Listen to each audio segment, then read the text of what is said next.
All right, Dave, before we get started, I actually got a cool email from Eric Herman. And remember, we were talking about the cats that the old lady who won the bingo game was talking about?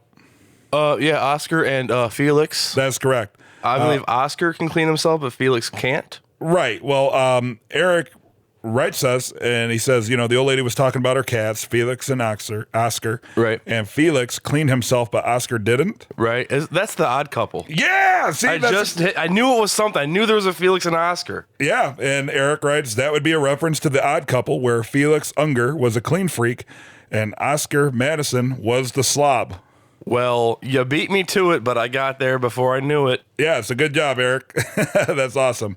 Also, for anybody listening out there that might be in the Maryville, Indiana area, our friends at the Devil's Trumpet Brewing Company actually has Better Call Saul viewing parties every Monday night. That's right. Really good beer, really good show. Awesome beer. Awesome place. And actually, if you want to hear what their beer is all about, we actually did an interview with Chris, one of the brewers over there, and you can find that at Nothing Important Podcast. I believe it's like episode 7. It was a big, long, hour-long interview and just a bunch of great people. I also got to give a shout out to Greg Williams. Mm-hmm. He's the one that contacted me about his catch of my tool reference, and he confirmed what you said about the help wanted ad. The wanted poster is in fact the guy that bumps into him in the bathroom during the Kettleman's meeting. Look at that, eagle eye. So nice snatch, Greg. All right, Dave, let's watch this show. You drink 1, drink 2, drink 3 Long Island iced teas. There's a George Foreman grill down the back of your blue jeans. And all that crying just gave you away. Who knew there was a homeless guy sleeping in there? Better call Saul, better call Saul, better call Saul. The FBI finds kids. All right, ladies and gentlemen, this is It's All Good, Man, the Better Call Saul podcast. I'm Brian, and with me, as always, is my co-host, Dave. Dave, how are you doing this evening? I'm feeling good this evening. It's time to pay the sandpiper. Nice. Oh, that's a good one. Yeah. That's right. Dave and I also co-host the Nothing Important Podcast. You can find that at www.nothingimportantpodcast.com. And to keep it short and simple, It's All Good, Man is brought to you by Audible. Go get a book. Go get a book. You can get it for free. Bob Odenkirk, he actually has a couple books on there. Make sure to go to our website, itsallgoodman.com, click the banner for Audible, sign up for your free trial. It helps the podcast. You get something free out of it. Go do that. All right, Dave, we just watched episode 8. Episode 8, Rico. Man, it's been a long 8 weeks. Suave. Indeed. Indeed. Who's that, Gerardo? I don't know. I think it was Gerardo. I was just thinking Nacho Grande. Nice. Weird Al.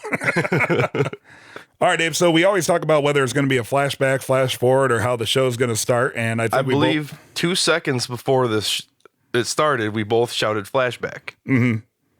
I think that's the first time we both called it, too. Yeah, and it was a flashback. It was a flashback. So it was Jimmy working in the mailroom of HHM. That's right, delivering mails, kind of, hey, how you doing? Hey, yeah. How you doing? he was the friendly guy in the office. Yep. So obviously he was hired there as a favor to Chuck, I'm assuming. This, remember the flashback where Chuck kind of lectures Jimmy in the jail? Mm-hmm. I'm thinking, so he brought Jimmy with him, said, all right, come with me, I'll get you a job. Right, like maybe that's how he ended up in Albuquerque. Right. Was so he could be in the mailroom of HHM. And then he gets a letter, didn't say what it was. Well, he goes into Kim's shitty office. I wrote down Kim in shitty office. Yeah. Which is like his office at the nail salon. This really cramped space, can't really fit anything. I thought that was kind of a cool parallel. Mm-hmm. And then, he's got a letter. Right, he gets a letter. She opens it. She's all happy. She's all happy. Gives him a big old smoocheroo. I wonder if this is before or after the robot sex voice started. Oh, man, I don't know. Maybe it was during when the robot sex voice was super hot and heavy. And she's super excited for him, and then he takes it to Chuck. Who, I don't know, was he feigning his proudness or was it like, I don't really have to say that. You know how proud I am. I don't know. So, right, because the letter was notification that he passed the bar exam. He passed the bar exam on his third try. And the way that Chuck acted about that, I felt it was like a... Well, remember, he said, is this a joke? Right, yeah, at first he's like, because he totally... Jimmy kept it from Chuck. He no idea. Right. But then it also works that he might think it's a joke that he passed the bar exam by going to University of America Samoa. Go land crabs. Go land crabs. Land crabs. So I don't think it was. I think he was like it's that mixture of like being happy, but he's completely unimpressed. I think he was impressed. I think he was just more stunned. I'm gonna go with stunned. Stunned that couldn't believe it happened. Right, he came from slipping Jimmy and pulling scams on the streets too. Like so proud of his brother, he didn't even express it because he's just like, wow. Right, like so maybe he was just like in disbelief, like I can't believe he actually pulled through with something. So when Chuck and Jimmy, in the flashback where Chuck and Jimmy were talking in the jail, right, like he made a promise that this is the last time that Chuck was going to have to bail him out. Right. You know, and maybe he was also just like kind of stunned that he actually pulled through with something for once. Yeah, and just completely on his own. Mm-hmm. And that was like a matter of principle, I think. Like, I'm not going to come to Chuck for help with this. I'm not going to have Chuck bail me out again. Mm-hmm. I'm going to do this on my own and show him that I can stand on my own 2 feet kind of a thing. One thing that struck me is Chuck said this must have taken years. Right. So I wonder how long he was working at HHM. Yeah, that's one of the things that we can't really figure that out. This is a very hard timeline to keep track of because it's the main story takes place 6 years before Breaking Bad. Mm-hmm. They had a flash. It opened with a flash forward, or flash now, I guess. Yeah, flash today from of what Saul's up to. Then it went all the way back to him in jail, and then before, which I perceived as before he was in jail, right, scamming the guy in the alley for the Rolex watch, right, and now it's a flash back to when he's apparently worked for HHM, and the moment he becomes a lawyer. Right, but like he still worked at HHM for years. Right. So lots and lots of time jumps. Yeah, because he said it was nights, weekends, it was a correspondence. What do you call it? Distance learning? It's called learning. Now? Yep. Yeah. So, yeah, who knows? That's obviously years and years. Yeah. So how old do you think he's supposed to be in that part then? Man, I don't know, because the way he's acting, I was thinking like he's trying to play off like he's like late 20s. Yeah. Or even acting like he's early 20s, but he can't pull that look off, you know? Right. Hell of a makeup job you need for that. Well, we talked about that before, right? He looks older now than he did in Breaking Bad. Or just like the glad to be here. I don't know, just that little like the happy-go-lucky attitude. Like that's a different vibe than he's given off the entire between both shows. Yeah. You know, so years. That's okay. I can't, because sooner or later somebody's going to put together like a timeline. I'm going to start working on it. As soon as the series is over, I'm going to try and piece together the timeline. You're going to try to I'm going to go back and I'm going to look through all the flashbacks and see if there's any kind of connection. Like somebody pointed out the Breaking Bad, certain flashbacks, those episode titles added up to a sentence. Mm-hmm. So I'll do that after the show wraps, after the season wraps. So the opening title sequence was a tarantula under a tie. And what was it, Dave? It was, maybe we should have Doug answer that. Hey, Doug. Yo. What was it? A tarantula under a tie? What was it, Doug? Tarantula. Just to clue everybody in on the joke, that was the first thing I said when I saw that. I'm like, oh, it's a tarantula. And I'm determined to drive that into the ground until it's funny. And yeah, my brother's watching the show with us today. He's sitting right here with us. You just heard him. And I don't know how many times he told him tarantula. Which, by the way, Doug, happy birthday, Doug. Thanks. Can't believe you remembered. Yep. Every day is Doug's birthday. All right, so then the next scene, it appears that HHM gave Kim her office back. Yeah, it seemed to be unpacking. I couldn't tell if she was unpacking or packing. Well, she was putting her diploma back up on the wall. That's how right. I took it. She was unpacking her shit. So, because remember, she got moved to the cornfield. That's right, the cornfield. And now she must have got her office back because Saul or Jimmy totally saved her ass. Right. And it appears that the Kettlemans did take a plea agreement. Yeah, they had the news article, and that seemed to kind of be like a wrap on the Kettlemans. Right. Well, it was like a press conference. Yeah, I'm sure they'll come back, but I mean, like show wise, like that's a series wrap on the Kettlemans, you know. Right. But Well, it'll probably come back. Well, there's only two more episodes, so like maybe something will come up next season. Yeah. Or something. But with the current storyline that they appear to have going into the last of the season, like that's probably it for them. Yeah, I think they might be done. It might be done. That's a good storyline, though. I really like that storyline. Yeah, I mean, and the fact that, like, I mean, kudos to, forgive my ignorance, the lady that plays Betsy Kettleman. Yeah, I hated that character. Yeah. I still hate that character. So good job, because I bought it. I hate you. Yeah,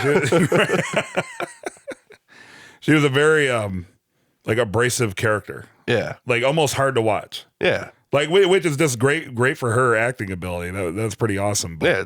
It's If you make the audience hate you, you did your job. So then Jimmy is with Mrs. Landry and finishing up her will, tries to charge her $140, Right. and all she has is $43. $43. It took her about 20 minutes to find it. Yeah. Count it, and unwrap it, dig out of her cookie jars. Right, and then she talks about her allowance. Wait, but I was gonna say at the bingo, because that's the lady that won the bingo in the previous episode. Mm-hmm. But she didn't win cash. She just won a cute little notebook. The cute little notebook with the cat. Yeah. Remember, she went into the story about Felix and Oscar. Right. Because if she would have won some cash at bingo, then she could have paid for her will.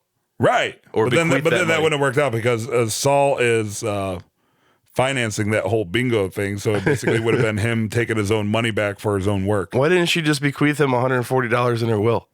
Yeah, she's going to die soon anyway. He'll probably get it faster. But Sal tries to do the nice guy thing, and he's like, look, you don't have the money right now. Let's just basically send me a check for $120 when you have it, and we'll call it even. Right. So she makes the comment that she can do that when she gets her allowance. Which sets things in motion. Yeah. Yeah, 'cause he was out the door. He's ready to go home on to the next client. Well, he And he's was like, out the door. He was like halfway down the sidewalk, and he turned back. And he's like, wait, what? Allowance? Yeah.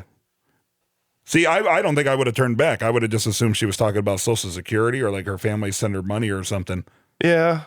When she said allowance, I kind of noticed that, like, what the hell is she talking about allowance? Like, who's allowing her money? But yeah, I just kind of let it go. Like, I don't think I would have delved that much into it, but I'm not a lawyer. And then his intuition just kind of kicked in. He goes back, knocks on the door, and he's like, allowance? What did you mean by that? Like Social Security or people send you money? Because he's fucking Matlock, dude. He is. That'd be awesome if, like, in the next 2 upcoming episodes, if there's some sort of reference to a Matlock episode. There's probably a bunch that we don't get because we're under 60 years old. Right, yeah. Everything I know about Matlock, I learned from The Simpsons. Yeah, exactly. I think somebody the other day did a old person Matlock reference, and I was just like, yeah, Simpsons did it. Right. And the way that she explains it is pretty much like all of her money goes into an account with the Sandpiper. Yeah, all of her money goes into Sandpiper. Sandpiper delves it out, takes their fees, takes whatever they're owed, and then apparently makes purchases for them. And charges them for supplies. Right. Overcharges them. Overcharges them. So this is where we realized how extremely wrong we were last week. We thought Chuck was going to be taking on banks. Right, yeah. Because we heard overcharging was the word, I think, that triggered that. And like the shredding of the papers and all that stuff. But no, that's when I realized, like, oh, he's going to be battling against the nursing home. Yeah. Because they're the ones mishandling his money. Right. So way off on that one. Yeah.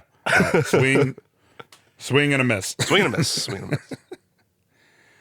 But we did actually find out the reason why, because we debated why did he drop off the wills at Chuck's house. Right, yeah, that question we was thought it answered as was well. we thought it was pretty much, I think our consensus was pretty much, we were saying he was basically trying to establish legitimacy for his activities. Right, he's just like, Because look, he cared look, so brother, here it is. Here's Right. my proof. Right. Yeah. And it wasn't at all. It turns out that he just kind of left it there so Chuck would file the paperwork. Yeah. He knew that he would go through it and do it for him. Right, but it worked out because, all the paperwork was right there, and he got Chuck's help for the fraud. That's right. And which Chuck was kind of hesitant at first to buy into it, wanted to make sure that they were treading carefully in that situation. Right, and then Saul goes back, and they're shredding papers. You could just kind of hear the noise of the shredder, which I thought was kind of a cool correlation because at the beginning of the episode, all you heard was a copy machine. Right, yeah, constant machine noise in the background. And then they brought that back when they were shredding because there was a lot of the audio was just the noise of the shredding. Yeah, they were shredding like Slash and Welcome to the Jungle. Right. So stupid. So I like that he kind of got kicked out by the two, like, I guess, nursing home thugs. Like, right? They threw him out and he comes back, make up a story about having irritable bowel syndrome. Sits down on the toilet, uses the back of a notepad and some toilet paper to write His demand letter. His demand letter. That's right. Which is that legal? I'm gonna have to ask my lawyer friend if that's legal. I would think something like that would need to be notarized. That's what I was thinking. I was like, "Where's the notary? Where's the notary?" But aren't our lawyers notaries? I don't think they are. I think, or you have to have a third party notarize it, I guess. But yeah. I mean, but Chuck was like, "This is on the level," and everybody was agreeing that the demand letter. Nobody questioned the validity or the content of the demand letter, just the medium on which it was written. Right. And they even said that, like, well, it must have been single ply. Yeah. Yeah. Don't focus on the medium, focus within the content. Right. So I guess that's a real thing. Then they went to commercial. Right. And then it comes back to Mike in the toll booth for the parking lot. Right. And he's talking to Stacy on the phone.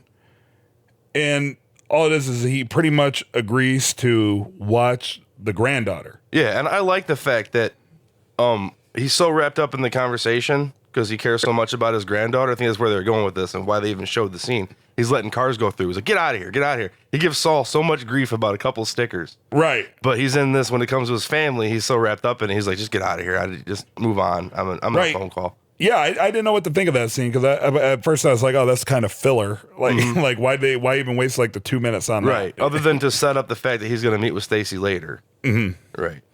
Which we have a good listener comment about that too, and we'll get back to that. Yeah. Remind us when we get there, listeners, that we need to talk. If you guys out there listening can shoot us a note. Yep. All right. Anyway. So long story short, it was pretty much just character development for Mike. Yeah, which I dug because I always love a little more Mike character development. Mm-hmm. Big fan. Absolutely. Yeah. Then we finally get to see Jimmy in his car on a stakeout. That's right. Checking things out. I didn't quite catch that on, but you think he sat there all day? No. Because when he was climbing the dumpster, he was in his Matlock suit still, and I was like, why didn't he just go home and change? Yeah, you know what? I didn't really think about that. I did kind of think about why the hell was he still in his Matlock suit, but I just kind of figured like he went there after hours and then sat there and waited. So not all day, but like probably as soon as like the office hours were closed, and then they're going to be taking the trash out. Probably with the intention, right? Well, he didn't know they took the trash out, so he must not have been there all day. Like he must have just came back, probably waited for it looked like to be minimal employees, right? And then under the cover of darkness, hops into the dumpster. I meant like he assumed the trash would have been taken out because obviously we saw later, you know, that they dumped the trash on top of him, right? And they found a soily diaper. Yes. Yeah, and you kind of made an offhanded comment about that, like what's in the dumpster? Yeah, what's in the dumpster? Diapers? Well, I don't know. It depends. Yeah, nice. So Jimmy goes dumpster diving. He doesn't find anything, but he gets a phone call from Schweiker? From Schweikert and Copley. Schweiker and Copley. Or he gets a phone call from Schweikert of Schweikert and Copley. Right. And he's pretty much telling him that you're full of shit. Right. I got a piece of toilet paper. You should have used 2-ply. Yeah. like this isn't going to stick. This is some frivolous, what was the word he used? Where he's like shakedown. Shakedown, yeah. But I like how Jimmy like stuck to his guns. Oh yeah. For somebody who's never been in that intense of a lawyer situation, it's amazing how much balls he has in that scenario. Right. But I guess we've been kind of watching his confidence build throughout the whole series. And maybe it does help that Schweiker did say he knows Chuck. I'm calling you out of courtesy to Chuck before we just sanction you. Right. That was the word he used. Yeah. Right, because they were trying to intimidate him. So when you're kind of, you know, sometimes you talk to an acquaintance of an acquaintance, you kind of have that familiarity in your head already, and you just kind of you can talk to somebody like that. So you think that gave I think you would have done Jimmy anyway. like confidence, like, all right, well, you might know him, but like I'm his brother, so like don't try to threaten me with him, kind of deal. Yeah, kind of something like that. Gotcha. And then he gets out of the dumpster, and right on top of the recycle bin That's right. It was the recycle bin. Amateur move on the nursing home. amateur move. If you're going to be a criminal and you're going to shred shit, don't put it the first thing in the recycle bin. Right. And I was sitting there trying to think of the company that destroys your documents for you. Oh, like Iron Mountain? I don't remember. And if you work for Iron Mountain would like to sponsor the Saul Goodman podcast. Well, I guess maybe they didn't have that stuff back in 2002. Yeah, maybe not. It's a good thing they didn't cross shred. Indeed. Yeah, could have burned it. But on a side note, I just think it's good that they were actually using the recycle bin for recycled paper because I live in Chicago, and for our for the 3 flat that I live in, we have like 2 garbage cans and a recycle bin. So pretty much how I see it is the city of Chicago just gave me a big blue garbage can. And apparently it's never an issue because they just empty it like it's a garbage can. Like, it's amazing when you watch The Trash Man, you go through all that pain in the ass, and there's like a recycle bin and garbage cans, and the same truck picks them both up. Right, so when he answers the phone in the dumpster, and like, where are you at? Why are you whispering? I'm at the opera. He's at the opera, and then just pulls the magic flute out of his ass. Figuratively. Right, figuratively. Mm-hmm. But I like how Schweiker was familiar with the work. Yeah. He's Mozart. Yeah. Yeah. Well, he is a lawyer. You know, he's well-to-do. Indeed.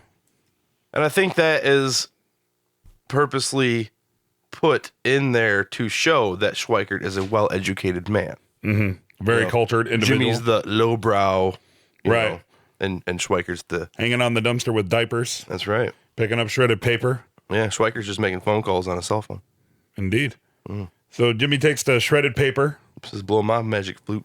Jimmy takes the shredded paper back to Chuck's house and attempts to put it together. That's right. Very much so like the Penguin in Batman Returns. Yes. It was very a lot of parallels between the Penguin and Saul. Well, the Penguin lived in the sewers. Mm-hmm. He was raised, much like Saul himself, raised in the sewers, and I'm pretty sure, like, horribly disfigured freak. And then we know, like, Jimmy McGill would go around kidnapping children. Right. So stupid. And it was kind of surprising because Chuck woke up and was like, "What the hell are you doing here?" Mm-hmm. Jimmy passes out, and Chuck gets to work. Chuck gets to work. Apparently, he's got some jigsaw puzzle skills, man. That's what I'm saying. Like, we were watching it because, like, Jimmy didn't get anything done. I think he just had technique, so that just tells me that Chuck's probably done that kind of work before. I think so. Like, and I think, it didn't seem like Jimmy was at it that long. Like, it seemed like they were kind of going montage at first, but I think he probably spent maybe like a few minutes and just passed out. Well, that's probably correct because Chuck made coffee and it only takes a few minutes to make coffee. Right. So he brought the coffee back and Jimmy was already passed out. But he had separated everything into piles. He did. Oh, by color. Yeah. He did it by color of the document. That made Chuck's job easier to just go through the similar looking ones and put together the smoking gun. Right. Then that's when it's revealed when Chuck puts together a whole document by the time that Jimmy wakes up, and they just kind of leave it out there. It's the Morrissey medical supply, and they don't really tell why, but they're just like, he's just like, "Hey, this is your smoking gun. It's an invoice for Morrissey medical supply." But they did mention Lincoln, Nebraska, I think, and I caught that right away. I knew it was going to be something to do with the location because he said, it's not what they're getting, where it's from, and then it said Nebraska. Mm-hmm. But that's all I knew is that it was something because I'm not a lawyer. Right. Then Chuck goes legal crazy and just starts railing off a bunch of shit that they need to look up. Right. And I tried keeping up with it, but there was no way in hell I was going to be able to keep up with that legal stuff. So I'm just going to say Chuck knew his shit and told Jimmy exactly what to look for.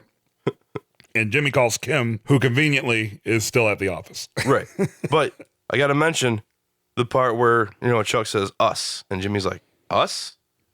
And that's when you were right about Chuck helping Jimmy out with this. Yeah. Which is nice to see. It's nice to see brothers get along. Yeah. Fucking hate my brother. But Tarantula, Doug. Tarantula. So I did like a couple things that struck me as funny. They were trying to figure out like whose account to expense the printing. Yeah. It's going to be thousands of pages and hours of work, and I did actually try to find something because he made the comment. He's like, well, Howie's code is 1933, the same time Hitler rose to power. Right. And then they found out Chuck's was 1868. Right. And I totally went on Wikipedia and tried to find something that would correlate with the show with 1868.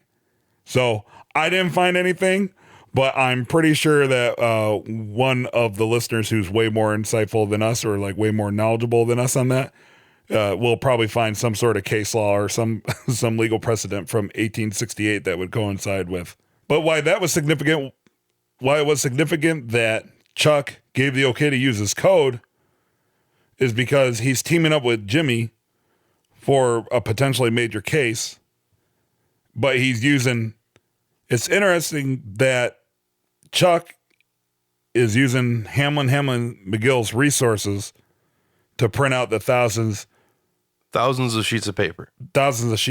And now that I say that, I wonder if that's going to cause some sort of rift, because Kim kind of alluded to the fact that he might be breaking some sort of like non-compete clause. Like, he can't work for somebody else. Yeah. And he says like, look, Jimmy was like, I know his contract and it's okay, but on pro bono cases.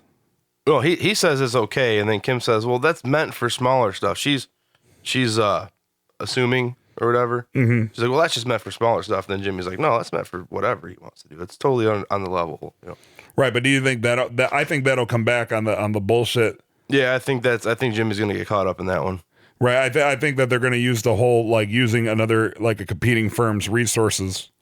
Yeah. Like, what if they accuse him of theft or, something like that? And Chuck hasn't been there in 18 months, and all of a sudden he's working with somebody else before. He's taking a job with someone else before taking a job with HHM. Right. And they already mentioned, because it seemed cleared up, but like it was very pointed that there was some debate of whether or not Chuck could do that. Even though it was a very minimal debate within the show, they still raised the question: is it okay for him to do that? And Jimmy's like, it's okay, and Kim doesn't seem so sure. Right. I wonder if Chuck is going to be either forced out or fired by Howie, taking over his shares or something like that, on the premise that, well, not only did you break a non-compete clause, but you also used resources from our company to assist a competing firm. All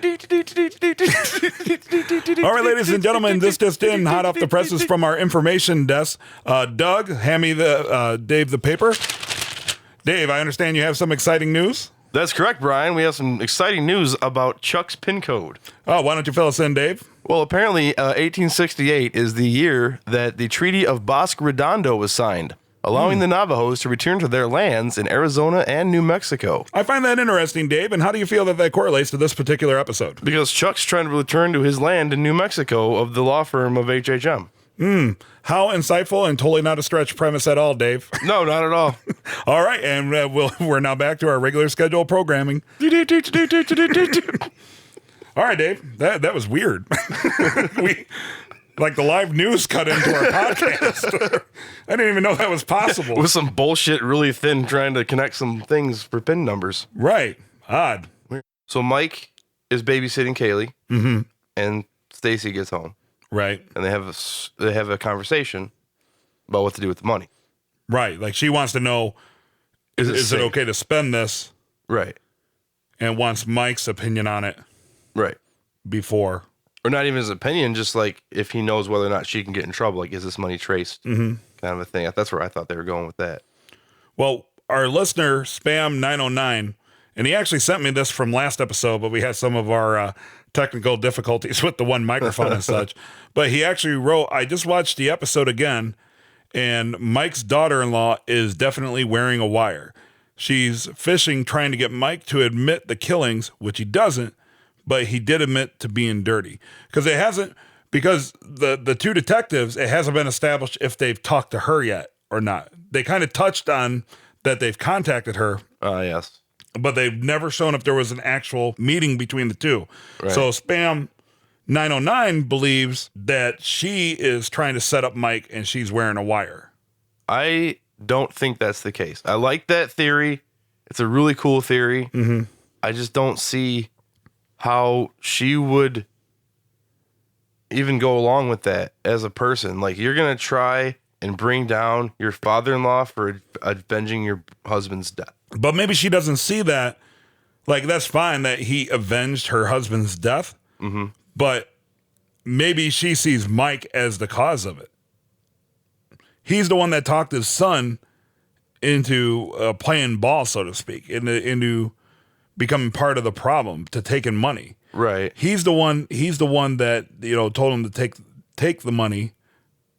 Maybe she blames him for his death. But I would interpret that as Maddie was fucked either way. No matter what he did, apparently he was going to die. Right, If but he turned them in, they were going to kill him. And if he went along with it, they were going to assume he's going to turn them in. They were going to kill him. So I don't really see her blaming Mike.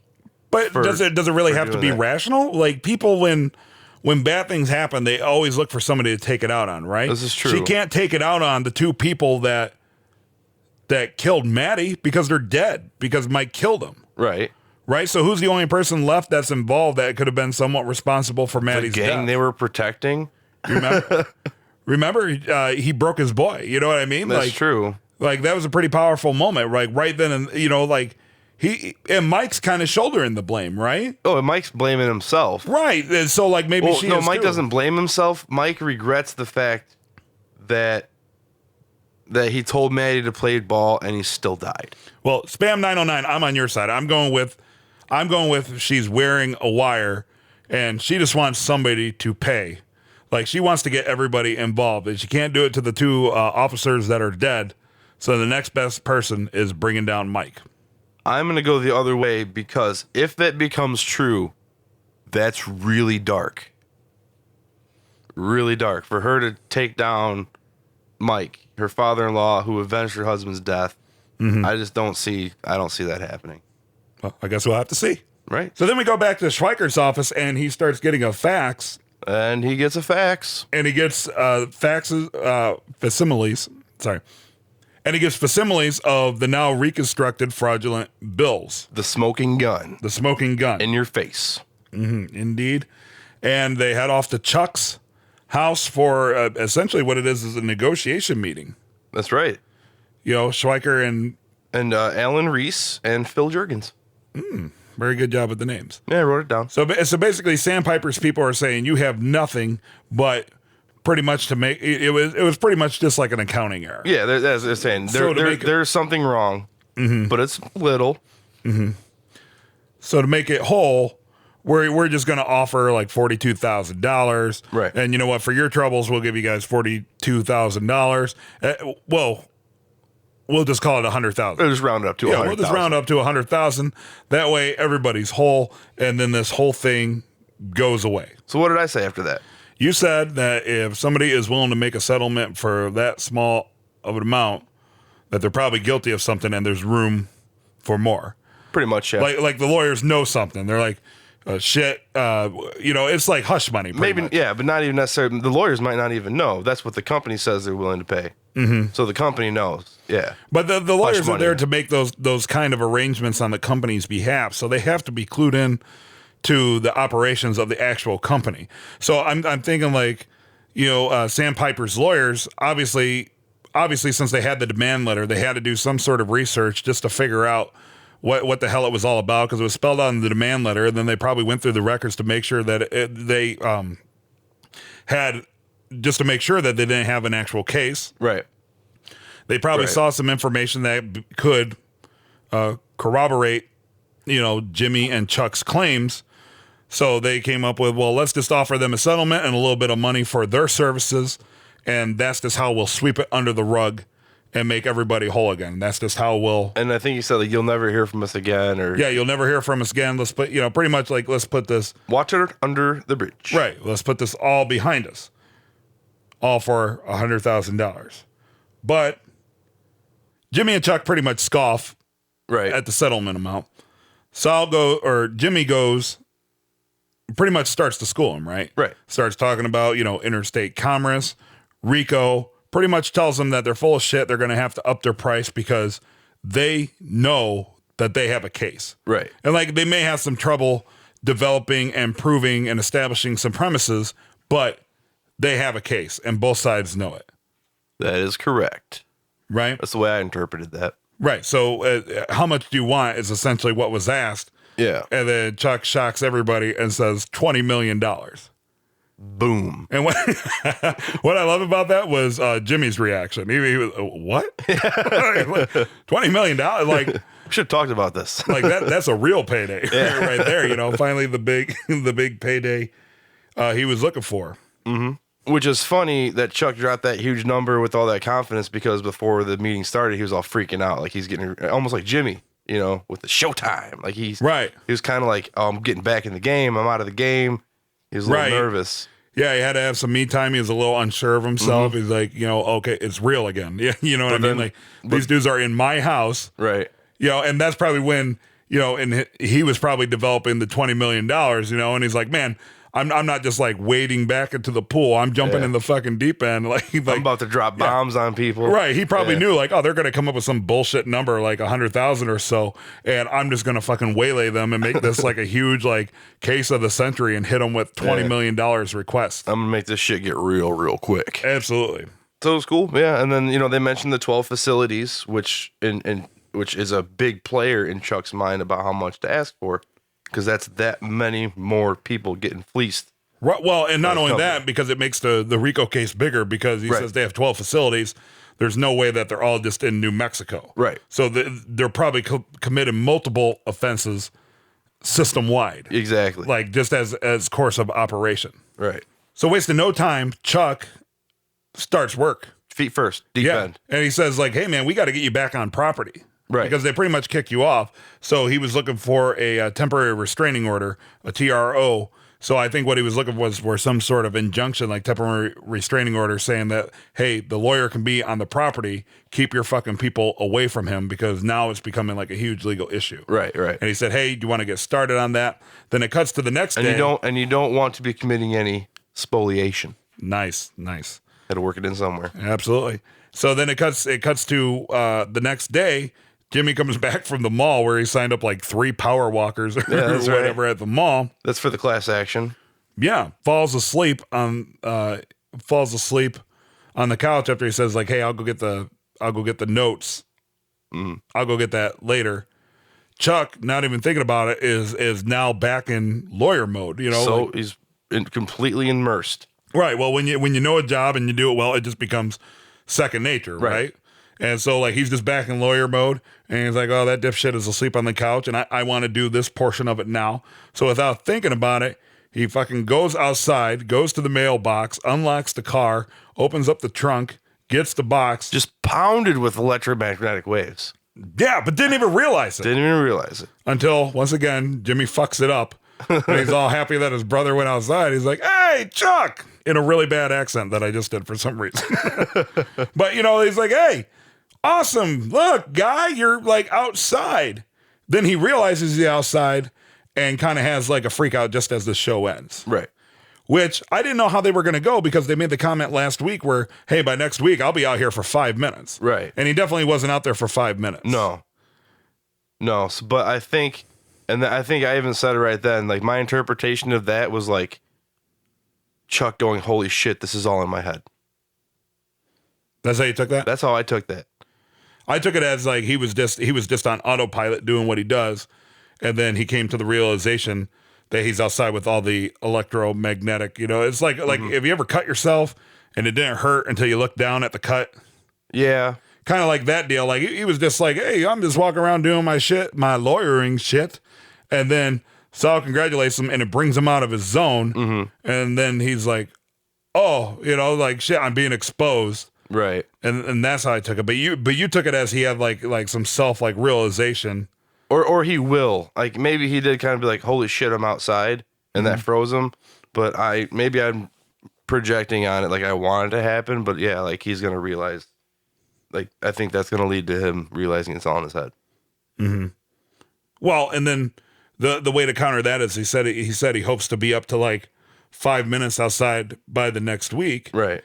And he could say, well, of course I was able to walk out to the car because even though I was busy, I was able to walk out to the car because I've stood outside for a couple minutes before. Right. But obviously I didn't make it to the 5 minute mark where I'm tolerant of it. It took me a couple minutes to get out there. But I was thinking about that though. And the fact that he was struggling to count even through a minute and a half, he was still like every number was a struggle.